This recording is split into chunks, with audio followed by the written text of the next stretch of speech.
اسرائیل ایک ایسی بے مہار قوت بن چکا ہے جسے نہ دنیا کے اصولوں کی کوئی فکر ہے، نہ یونائٹڈ نیشن کی کسی بات کی ہے۔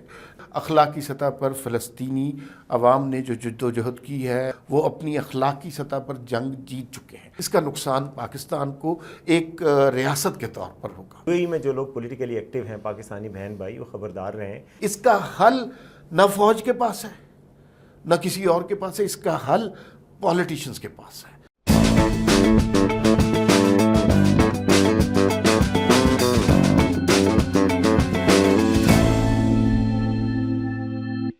السلام علیکم، وی ٹاک کے ساتھ میں ہوں وسیم عباسی، عمار مسعود صاحب کے ساتھ۔ آج 3 بڑی خبریں ہیں اور تینوں پاکستان کے لیے کافی امپورٹنس رکھتی ہیں۔ ایک تو حماس کے پولیٹیکل ونگ کے سربراہ اور سابق وزیر اعظم اسماعیل ہانیہ کو ایران کے دارالحکومت تہران میں شہید کر دیا گیا ہے، اور اس سے انٹرنیشنلی ٹینشنز بڑھ گئی ہیں، خطے میں ایک اور جنگ کا خطرہ چھڑ گیا ہے، اس حوالے سے بات ہوگی۔ اور دوسری خبر ہے پاکستانیوں کے لیے خلیجی ممالک میں اب خبردار ہونے کا وقت آ گیا ہے، اور یو اے ای نے اناؤنس کیا ہے کہ پاکستانی وہاں پر جو کمنٹس کریں گے سوشل میڈیا پر، اس پہ ان کے خلاف ایکشن لیا جا سکتا ہے۔ اس سے پہلے کئی لوگوں کو 14 سال کی اور کئی کو عمر قید کی سزائیں بھی سنائی جا چکی ہیں۔ یہ کیا معاملہ ہے؟ اس کے علاوہ اسی سے لنکڈ ایک بات پاکستانی قائمہ کمیٹی کے اجلاس میں کل سینٹ کی قائمہ کمیٹی میں بتایا گیا کہ پاکستانیوں کو ویزے کیوں نہیں مل رہے، اس حوالے سے بھی آج بات کریں گے۔ اور تیسری خبر ہے کہ بلوچستان میں کافی دنوں سے کبھی ہڑتال ہے، کبھی کیا ہے، کل ایک شہادت بھی ہوئی ہے پاک فوج کے بھی، اور پروٹیسٹ بھی ہو رہے ہیں۔ ان پروٹیسٹ کے حوالے سے بھی ہم بات کریں گے کہ صورتحال کیا ہے اور کیوں ہے۔ تو سب سے پہلے اسماعیل ہانیہ کی شہادت کے حوالے سے بات کر لیتے ہیں کہ اسماعیل ہانیہ اسرائیل کے شکار بن گئے ہیں اور right in the heart of Iran, Tehran میں شہید ہوئے ہیں۔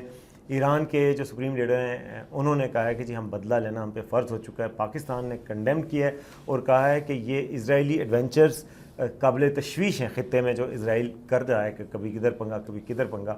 اس سے ظاہر ہے پوری دنیا میں ایک تشویش کی لہر ہے۔ ایران اگر بدلہ لے گا تو اسرائیل ایران وار چھڑ سکتی ہے، اس وار میں باقی کنٹریز بھی سک ان ہو سکتے ہیں اور تیل کا بحران بھی پیدا ہو سکتا ہے۔ تو اس کی کیا امپلیکیشنز آپ کے خیال میں ہو سکتے ہیں؟ دیکھیے وسیم صاحب، یہ جو صورتحال پیدا ہوئی ہے، یہ تو ایک تو اس میں یہ بات پتہ چلی کہ طاقتور کا اپنا قانون ہوتا ہے۔ اسرائیل ایک ایسی بے مہار قوت بن چکا ہے جسے نہ دنیا کے اصولوں کی کوئی فکر ہے، نہ یونائٹڈ نیشن کی کسی بات کی ہے، نہ بین الاقوامی قوانین کا کبھی اس نے پاس کیا۔ یہ ہم نے کبھی ماضی میں نہیں دیکھا۔ کسی ملک میں کوئی تقریب ہو رہی ہے اور وہاں پر آپ نے ٹارگٹ کر کے کسی ایک شخص کو مارا اور پھر اس پر فخر سے ڈونگرے بھی بجائے، تو یہ تو کبھی نہیں ہوتا ہے۔ دیکھیے اخلاقی سطح پر فلسطینی عوام نے جو جد و جہد کی ہے، وہاں پر وہ اخلاقی سطح پر ساری دنیا میں ان کا بیانیہ تسلیم ہوا، وہ اپنی اخلاقی سطح پر جنگ جیت چکے ہیں۔ لیکن اس بے مہار قوت کے آگے ساری دنیا لگتا ہے بے بس نظر آتی ہے، اور کہیں نہ کہیں جو قوتیں اتنی بے مہار ہو جاتی ہیں، جو اپنے آپ کو کسی قانون قاعدے اصول سے بے پرواہ سمجھتی ہیں، ان کے اوپر کہیں نہ کہیں سے پھر ان کے اندر ہی زوال کی کوئی صورت پیدا ہوتی ہے۔ یہ جو صورتحال اب پیدا ہوئی ہے، اس کی امپلیکیشن بہت خطرناک ہو سکتی ہیں۔ یہ ایک ملک تک، ایک خطے تک، ایک بر اعظم تک محدود نہیں رہے گی، یہ بات بڑھے گی، اور یہ نہیں ہو سکتا کہ ایرانی اب اس کا بدلہ نہ لیں۔ اور اس کا ایرانی سپریم لیڈر نے بھی اس کا اعادہ کیا کہ ہم اس قتل کا ضرور بدلہ لیں گے۔ لیکن آپ دیکھیے کہ کس قدر بدماشی ہے، دہشت گردی ہے اسرائیل کی جانب سے، کہ انہیں کسی بات کا خیال نہیں ہے، کوئی انہیں روکنے والا نہیں ہے۔ اور ایران کے لیے بھی بڑی امبیرسنگ سچویشن ہے کہ ایک آپ کے گیسٹ آئے ہیں جو آپ کے پریزیڈنٹ کی سرمنی میں شریک ہونے کے لیے، اور آپ ان کی حفاظت نہیں کر سکے، اور ان کے اور انسائڈ جاب ہے یا کچھ بھی ہے۔ اور آج میں دیکھ رہا تھا کہ ایران ایمبیسی بجائے اس کے کہ اس حوالے سے کوئی بات کرے، پاکستان میں پارا چنار کی سچویشن پہ کوئی کنڈیم کر رہے تھے، اس کے بعد وہ ٹویٹ کو ڈیلیٹ بھی کر دیا کہ پاکستانی اس نے کوئی اعتراض اٹھایا تھا۔ تو بہرحال یہ ایک سچویشن پیدا ہو گئی ہے۔ اب آتے ہیں وہ دوسرا میں آپ کو بتانا چاہ رہا تھا کہ سچویشن جو اوورسیز پاکستانیز کے حوالے سے کل کمیٹی میں بھی بات ہوئی، اور آج ایک جیو پہ میں دیکھ رہا تھا کہ وہ چل رہی ہے۔ کونسل جنرل ہیں یو اے ای کے پاکستان میں، عتیق الرومیتی، اور کراچی میں ہیں، ان کی بات ہوئی ہے۔ تو انہوں نے بڑی ایک خبردار کرنے والی بات کی پاکستانیز کے لیے، خاص طور پہ جو کہ پولیٹیکلی ایکٹیو ہوتے ہیں۔ انہوں نے کہا کہ یو اے ای میں جو لوگ پولیٹیکلی ایکٹیو ہیں پاکستانی بہن بھائی، وہ خبردار رہیں کہ ہم اس پہ کچھ لوگوں کو سزائیں بھی دے چکے ہیں کہ جن لوگوں نے پاکستان کے اداروں، شخصیات، سیاسی جماعت کو ٹارگٹ کیا، ان کے حوالے سے جھوٹ پھیلایا اور وہ کیا، کیونکہ اس چیز کی وہاں اجازت نہیں ہے۔ انہوں نے کہا کہ اس حوالے سے کچھ لوگوں کو عمر قید کی سزا سنائی گئی ہے, کچھ لوگوں کو 14 سال کی قید کی سزا سنائی گئی ہے. اور انہوں نے کہا کہ ایک اور بات پہ بھی خبردار رہنا چاہیے کہ آپ کے جو ٹویٹس ہیں, آپ کے لائکس ہیں, آپ کے شیئر ہیں, وہ بھی آپ کا ریکارڈ بن رہا ہے, اور جب آپ ویزے کے لیے اپلائی کرتے ہیں تو اس وقت بھی آپ کے اوپر یہ ریفلیکٹ کر سکتے ہیں. اس کے حوالے سے جو کل بات ہوئی تھی وہ اور بھی زیادہ مجھے افسوس ہوا, تشویش کی بات یہ تھی کہ کمیٹی میں جو سیکٹری ہیں اوورسیز پاکستانیز کے, انہوں نے بتایا کہ یو اے ای میں جو کرائم ہوتے ہیں, جتنے بھی کرائم ہیں, یو اے ای کی اتھارٹیز نے پاکستان کو بتایا کہ جتنے کرائم ہوتے ہیں اس میں 50% میں پاکستانی ملوث ہیں. بڑی افسوسناک اور شرمناک بات ہے. پھر یو اے ای میں کچھ ٹک ٹاکس عجیب قسم کے پاکستانی لوگوں نے بنائی ہیں جس کی وجہ سے وہاں پہ تشویش ہے. کچھ بارش کے اوپر ایسے تبصرے کیے ہیں جس پہ حکومت کو تشویش ہے کہ یہ آپ کیسے اس کی توجیہات پیش کر رہے ہیں. تو یہ پاکستانی, اور پھر یہ بھی بتایا گیا کمیٹی میں کہ سعودی عرب کی طرف سے پاکستان کو کہا گیا ہے کہ آپ یہ جو مانگنے والے ہوتے ہیں, گداگر ہوتے ہیں, ان کو, اور جو انسکلڈ لوگ ہیں ان کو روکیں یہاں پہ. اسی وجہ سے کچھ کریک ڈاؤن بھی ہوا ہے. تو یہ میں کہنا یہ چاہ رہا تھا کہ اوورسیز جو پاکستانیز ہیں انہیں اپنی جاب, اپنی جو پاکستان کی ساکھ ہے اس کا خیال اس لحاظ سے رکھنا چاہیے کہ باقیوں کا, کیونکہ زیادہ تر اکثریت تو ایسے لوگ ہیں جو کام کرنے کے لیے جا رہے ہیں. اصل میں نا دیکھیں, لوگوں کو یہ اندازہ نہیں ہے کہ یہ کسی زمانے میں جب آپ کا ایک سی وی بنتا تھا, بایو ڈاٹا بنتا تھا, آپ کسی نوکری کے لیے اپلائی کرتے تھے, کسی ویزے کے لیے اپلائی کرتے تھے, کوئی ڈرائیونگ لائسنس کے لیے اپلیکیشن دیتے تھے, تو اس کے لیے پرانے زمانے میں اور طرح کا طریقہ کار ہوتا تھا, اٹیسٹڈ کاپیاں لگائیں, یہ وہ. اب چیزیں بہت آسان ہو گئی ہیں. اب آپ کا سوشل میڈیا پلیٹ فارم پر آپ کی موجودگی جو ہے وہی آپ کا سب سے بڑا سی وی ہے. آپ نے کسی کی توہین کی ہے, کسی کی تصدیق کی ہے, کسی کا تمسخر اڑایا ہے, کوئی فیک نیوز دی ہے, کوئی بچوں کے حوالے سے کوئی ایسی پکچر لگا دی ہے جو چائلڈ پورنوگرافی میں آتی ہے, یا خواتین کے حوالے سے کوئی نازیبا کامنٹ کیا ہے, یہ سارا آپ کے بایو ڈاٹا میں اکٹھا ہو رہا ہے. آپ جہاں پہ بھی کسی ملک میں جائیں گے, کسی جگہ کوئی اپلیکیشن دینے جائیں گے, کوئی ویزا اپلائی کرنے جائیں گے, آپ کا بایو ڈاٹا آپ کے ساتھ ساتھ چل رہا ہے. اور اس ساری سچویشن میں ہمارے دیکھیے جو ہمارے اوورسیز پاکستانی ہیں, میں یہ بڑی تسلی سے اور وثوق سے یہ بات کہتا ہوں کہ اس میں سے 95% لوگ جو ہیں وہ اپنی روزی روٹی کمانے گئے ہیں. انہیں پولیٹیکل ایجنڈے سے, وہاں لڑائی مار کٹائی سے اور لڑائی جھگڑے سے, گالم گلوچ سے انہیں کوئی لینا دینا نہیں ہے. انہیں پتہ ہے کہ وہ ایک نئے ملک میں آئے ہیں, مزدوری کرنے آئے ہیں, اپنی روزی کمانے آئے ہیں. لیکن کچھ لوگوں نے گزشتہ کچھ عرصے میں یہ کیا کہ وہاں کے قوانین کو توڑنے کی کوشش کی. اگر آپ ان کے قوانین سے ایگری نہیں کرتے تو آپ وہاں نہ رہیں, لیکن اگر آپ وہاں رہ رہے ہیں, مزدوری کر رہے ہیں, ملازمت کر رہے ہیں, تو پھر آپ کو ان کے قانون کے دائرے میں رہنا پڑے گا. اور یہی سچویشن ہوئی کہ کچھ لوگوں نے اپنے سیاسی جلوس نکالنا شروع کر دیے, کسی نے کوئی اور اس طرح کی بات کرنا شروع کر دی, کوئی سوشل میڈیا کے اوپر جن ممالک میں رہتے ہیں وہ ان کے بارے میں کوئی تضحیک آمیز بات کر دی. یہ کلچر اصل میں انہیں پاکستان سے ملا ہے کہ پاکستان میں تو کوئی حساب نہیں نا کہ آپ کے میرے کسی کے بارے میں, وزیر اعظم کے بارے میں, کسی فوج کے بارے میں, کسی سینیٹر کے بارے میں, کسی شخص کے بارے میں کوئی خبر لگا تو کوئی حساب کتاب ہے ہی نہیں نا, یہاں پہ کوئی پوچھنے والا نہیں. یہ بات ہے کہ وہاں پر اس طرح کی لیجسلیشن بہت قانون وہاں پر ہے اور اس قانون پر وہ عمل پیرا کرواتے ہیں لوگوں کو. تو جو پاکستانی بھولے سے لوگ ہوتے ہیں, بہت زیادہ پڑھے لکھے نہیں ہوتے, ان کے لیے نصیحت یہی ہے اور برادرانہ مشورہ یہی ہے. آپ ملازمت کرنے گئے ہیں, پاکستان کا آپ سرمایہ ہے, آپ باہر سے پاکستان کے لیے ڈالر بھیجتے ہیں, آپ بڑے قیمتی لوگ ہیں, لیکن وہاں آپ پاکستان کے سفیر بھی ہیں اس ملک میں. آپ کو دیکھ کر جب کوئی پوچھتا ہے کہ آپ کا تعلق کہاں سے ہے اور آپ جواب دیتے ہیں آپ کا تعلق پاکستان سے ہے, تو اس کے ذہن میں پورا نقشہ پاکستان کا آپ کو دیکھ کے آتا ہے. آپ کی گفتگو کیسی ہے, آپ کے انداز اتوار کیسے ہیں, آپ کا سوشل میڈیا پہ آپ کس طرح کی بات کر رہے ہیں. تو وہ اصل میں نا دیکھیے, ہم نے کب سے یہ کہ کوئی واقعہ ہوا ہمارے یہاں, تو کوئی واقعہ ہوا, جلوس نکلا, سارے موٹر سائیکل جلا دیا. اچھا, یہ اس طرح کی روایتیں ہمارے اندر رچ بس گئی ہوئی ہیں کہ فلاں کوئی واقعہ ہوا, چلو جی یہ توڑ پھوڑ کر دی, ٹائر جلا دیا, سڑک بند کر دی. دنیا کے ممالک میں اس طرح نہیں ہو سکتا. اور دوسری بات بھی ہے, ورک ایتھکس کا بھی ہے. جو کل قائمہ کمیٹی میں بات ہوئی ہے اس میں ورک ایتھکس کا بھی ہے کہ پاکستانی دیکھیں آپ ٹک ٹاک ایسی نہیں بنا سکتے اپنا زیبا کسی کی. پھر اس ملک کے قوانین کا جس طرح آپ نے کہا وہ احترام کرنا ہی کرنا ہوتا ہے. پھر ورک ایتھکس آپ کی ہوتی ہیں, آپ نے کتنے گھنٹے کی بریک لینی ہے, نماز کی لمبی لمبی بریکیں ہیں, یہ شکایت سامنے آئی ہے.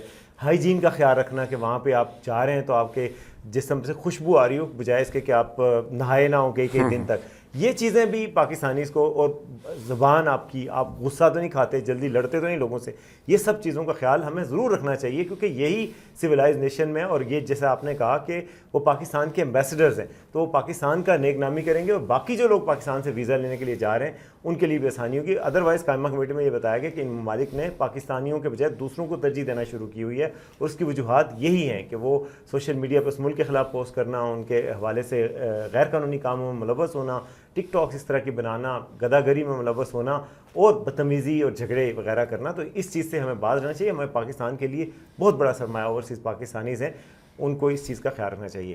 اچھا, میں عمار صاحب ایک آخری ہمارے آج کے ایجنڈے کی طرف بڑھتے ہیں, اور آج کا آخری سوال یہی تھا کہ بلوچستان میں کئی دنوں سے حالات دگرگوں ہیں, اور کبھی ہڑتال ہو رہی ہے, کبھی کیا ہو رہا ہے, کوئی جلسہ, کوئی احتجاج ہو رہا ہے, گوادر میں بھی بندش ہے. یہ پوری سچویشن سے ذرا آپ ناظرین کو آگاہ کیجئے کہ یہ کیا صورتحال ہے, اس کا کیا مطالبات کیا ہیں اور حل کیا ہے. اچھا, یہ آپ کو میں خبر بتا دیتا ہوں. آپ کو شاید اندازہ نہیں ہے کہ آج کوئٹہ شہر پورا کا پورا ہائی جیک ہوا ہے. اچھا. اور وہ بند ہے, اور اس کے اندر جو کچھ فیصلہ کر رہے ہیں, کون سے رستے پہ کس نے کب کہاں جانا ہے, وہ احتجاجی کر رہے ہیں. اس کو لیڈ کر رہی ہیں ڈاکٹر ماہرنگ بلوچ. وہ اسلام آباد بھی آئی تھی.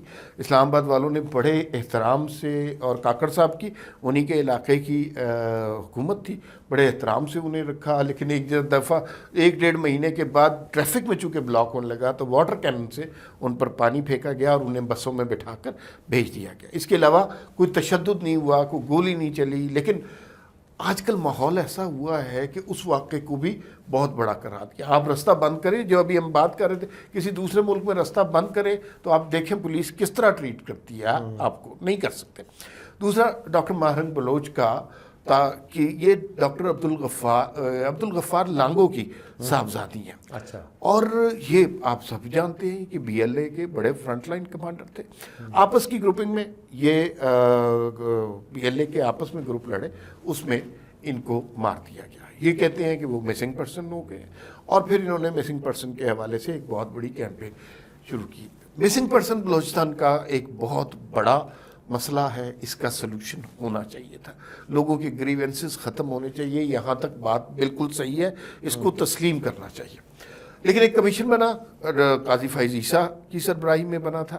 اس میں 8,000 لوگوں کے نام دیے گئے, جس میں سے 7 سے 8,000 لوگوں کے نام دیے گئے, جس میں سے تقریباً 70% لوگ ریکور ہو گئے تھے. کچھ ایسے ہیں جو افغانستان چلے گئے, جو کچھ لاپتہ ہیں ابھی تک ان کے بارے میں. لیکن یہ بالکل صحیح ہے کہ ان کا سلوشن ہونا چاہیے. ڈاکٹر ماہرنگ بلوچ کی اس موومنٹ میں ملیٹنٹ بھی شامل ہیں. آپ دیکھیے, جب اس قسم کا احتجاجی ہوں گے اور اتنے طاقتور ہو جائیں گے, جن کے پیچھے بی ایل اے جیسی تنظیمیں ہوں گی, تو ظاہر ہے ان کے ساتھ اینٹی اسٹیٹ ایلیمنٹ بھی ہوں گے, ان کے ساتھ دشمن ممالک بھی شامل ہو جائیں گے, چاہتے ہوئے, ان کی مرضی سے یا نامرضی سے, ان کی خواہش سے. لیکن وہ اس طرح کے مواقع کا دشمن تو فائدہ اٹھاتا ہے. تو یہ سمجھا جا رہا ہے کہ اس کے اندر اینٹی اسٹیٹ ایلیمنٹ بھی بہت ہے, اور اس سے بچنا چاہیے. اس کا سلوشن کیا ہے؟ اس پہ سلوشن کیا ہے؟ بلوچستان میں حکومت کس کی ہے؟ نہ نون لیگ کی ہے, نہ پیپلز پارٹی کی ہے, نہ اسٹیبلشمنٹ کی ہے. بلوچستان میں حکومت ہے بلوچوں کی. سرفراز بگٹی صاحب وزیر اعلیٰ, ساری کابینہ ان کی بلوچ ہے. یہ اب موقع ہے ان کے پاس انیشیٹو لینے کا.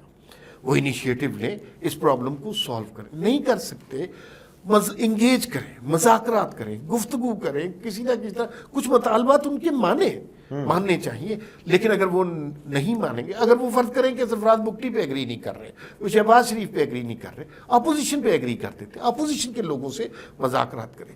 لیکن اس ساری احتجاج کی جہاں ہم یہ تسلیم کرتے ہیں, اور ہمارے اسلام آباد کے دانشور بڑے فخر سے یہ بات کہتے ہیں کہ ان کے ساتھ بڑا ظلم ہو رہا ہے, زیادتی ہو رہی ہے, اور ان کی حمایت کرتے ہیں, ان کی حمایت کرتے ہیں, ان کے لیے پوسٹ لگاتے ہیں وہاں اسلام آباد, پنجاب, لاہور, ہر جگہ سے. لیکن یہ آدھا سچ ہے. دیکھیے, وہ جو ڈاکٹر ماہرنگ بلوچ بھی ہیں, وہ مکمل بات نہیں کر رہی. وہ یہ تو بتاتی ہیں کہ بلوچوں کے بہت سے لوگ مسنگ ہیں, بہت سی عورتیں اپنے گھر والوں کا انتظار کر رہی ہیں. لیکن وہ کبھی بھی اس بات پر نہیں بات کرتی کہ کتنے لوگ ہیں پنجاب کے جو وہاں گئے, جنہیں شناختی کارڈ دیکھ کر گولیاں مار دی گئی. اس کے بارے میں بات نہیں کی. اچھا یہ جو صوبائیت کی سوچ ہے نا, یہ کسی صوبے میں اتنی شدت سے نہیں ہے. جو ان کا بیانیہ ہے اس میں کچھ حقیقت ضرور ہو سکتی ہے, لیکن یہ یاد رکھیے کہ وہ یک طرفہ بیانیہ ہے. دوسری سائڈ کا نریٹو نہ وہ سن رہے ہیں نہ سننا چاہتے ہیں. اس کا حل نہ فوج کے پاس ہے نہ کسی اور کے پاس ہے, اس کا حل پولیٹیشنز کے پاس ہے, اور سیاسی طریقے سے اس کا حل ہونا چاہیے. کوئی اور طریقہ آزمائیں گے تو اس کا نقصان ہوگا. اور تیسرا ایک بہت امپورٹنٹ پہلو جو اس مسئلے کا ہے کہ آپ نے دیکھا ہے کہ گزشتہ تھوڑے دنوں میں اس ایکٹیویٹی کو ایک دم عروج دیا گیا ہے. بہت زیادہ یہ پھیل گئی ہے, بڑے بڑے جلسے دکھائے جا رہے ہیں. سوشل میڈیا پر کیا کچھ ہو رہا ہے وہ ہم اچھی طرح جانتے ہیں. اس کی وجہ یہ ہے کہ کچھ عرصے بعد چائنیز پریمیئر نے گوادر کا دورہ کرنا ہے.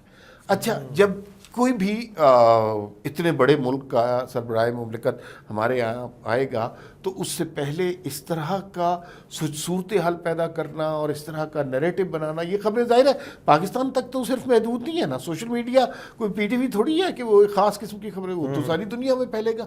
تو یہ نیریٹو بنیادی طور پہ چائنیز پریمیئر کے وزٹ کو متاثر کرنے کے لیے بھی ہے. اس کا نقصان پاکستان کو ایک ریاست کے طور پر ہوگا. یہ تو بہت افسوسناک بات ہے کہ ایک فارن ڈگنیٹری آ رہے ہیں اور چائنیز پریمیئر پاکستان آنا بہت بڑی بات ہے. پاکستان جیسے ملک کو بڑی ضرورت بھی ہے اور ہمیشہ سے وہ ہمارے الائی ہیں. کم از کم اس دورے کو سبوتاج نہیں کرنا چاہیے, اور اس طرح کے دوروں کو سبوتاج کرنے والے واقعی ملک کے دوست نہیں ہو سکتے. یہ تھی جی آج کی خبریں. امید آپ کو پسند آئے. کمنٹ ضرور کیجیے گا اور دیکھتے رہیے وی نیوز.